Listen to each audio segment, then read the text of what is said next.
Seperti yang tertulis dalam surat itu, Yao Yuekong memilih semua ini. Di alam rahasia, cahaya bulan bergoyang, dan Qin Yichen tetap diam. Ini hanya surat dari ayahnya untuk anak-anak, dan mereka hanya bisa menonton dengan tenang. Telinga kelinci Xiao Yu juga menggantung ke bawah, dan dia tidak mengharapkan saudara Yuekong. Di alam rahasia, ada banyak kesunyian. Entah sudah berapa lama sebelumnya, Yao Yuekong perlahan mengangkat lengannya. Dia sepertinya ingin menggendong ayahnya, tapi juga ingin menggendong segalanya. Meskipun dia belum pernah bertemu, Qin Yichen juga menghormati pemimpin Liga 10.000 Iblis terakhir.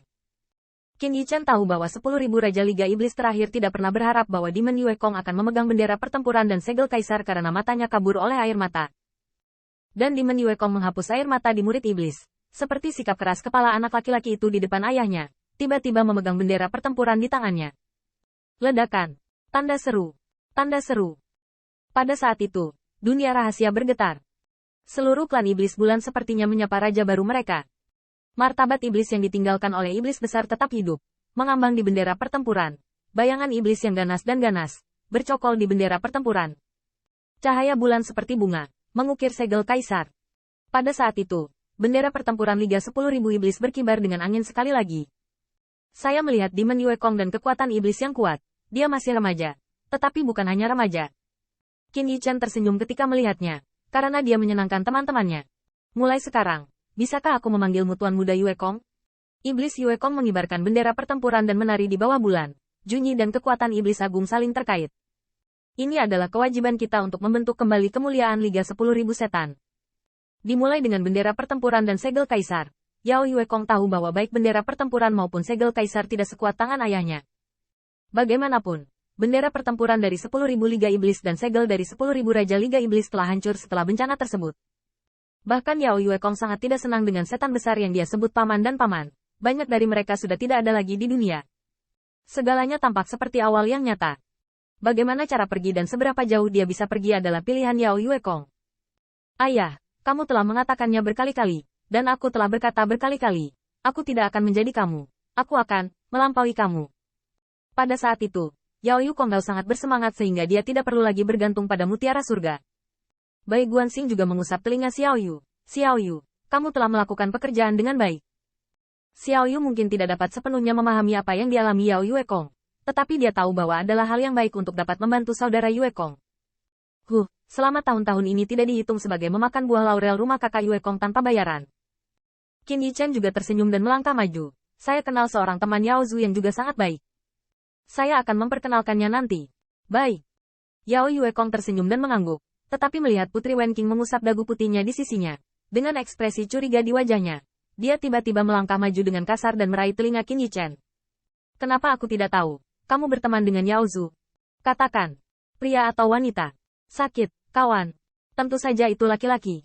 Berani menatap mataku dan mengatakannya lagi. Benar-benar hanya teman. Qin Yichen, yang jauh di 3000 alam, melihat sosok ramping Yao Tian, hanya untuk merasa dianiaya, benar-benar hanya seorang teman. Wenqing, dengarkan kesesatan saya. Kenapa aku tidak bisa mengontrol mulut ini? Setelah beberapa saat, Qin Yichen merasa telinganya menjadi lebih panjang dari telinga kelinci Xiao Yu, yang diberikan oleh Putri Wenqing. Oke, sudah waktunya pergi. Pencuri di rumahku masih merusak rumahku. Setelah bertahun-tahun dihabiskan di cermin hati, Yao Yuekong juga mengerti banyak hal. Dan segera dia menyatukan pikirannya dengan segel kaisar dan bendera pertempuran. Dan Qin Yichen menggosok telinganya, menunjukkan wajah yang serius. Ya, inilah waktunya untuk menyingkirkan pencuri itu. Baik Raja Dewa Bulan Yin atau Pengadilan Iblis Kuno, mereka yang datang tanpa diundang semuanya adalah pencuri. Kakak Yuekong, di mana Dewa Raja Yue Yin? Setelah meninggalkan Istana Dao, Yao Yuekong dengan hati-hati menutup gerbang istana dengan hati-hati, semuanya seperti ketika mereka datang. Melalui sinar bulan, Yao Yuekong melihat ke kejauhan, pupil matanya sedikit menyipit. Jangan khawatir, dia tidak bisa mengambil barang-barangku. Wow! Cahaya bulan berderap, tidak perlu diragukan lagi. Tempat di mana Raja Dewa Yue Yin mengejutkan mereka pasti merupakan kesempatan paling berharga untuk tanah suci bulan iblis.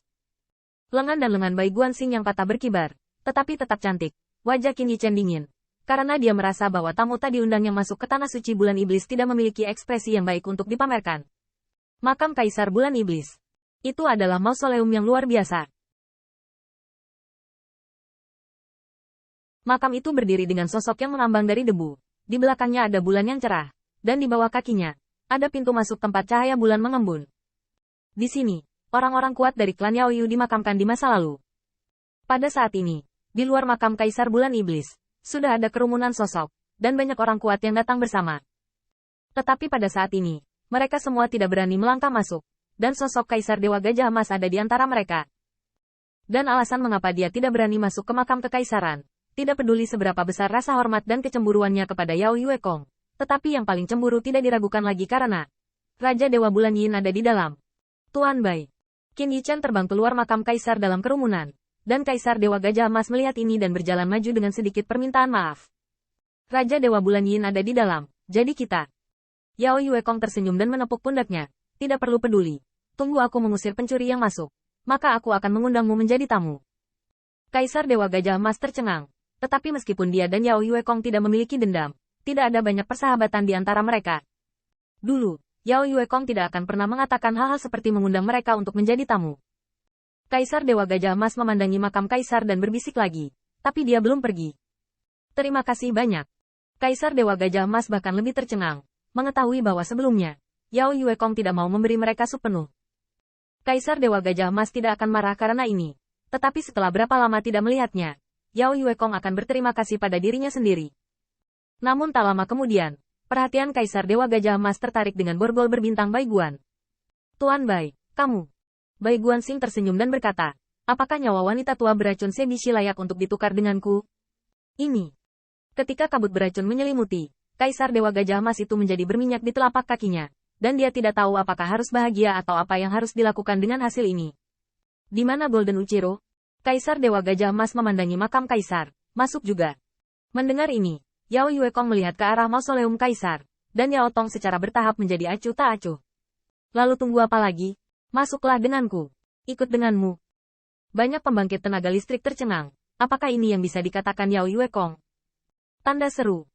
Tapi kemudian, Dewa Kaisar Jin Xiang tersenyum canggung. Tuan Bai, Taois Yuekong, sup ini agak panas. Kami masih tidak meminumnya. Ya, Taois Yuekong berasumsi bahwa kita belum pernah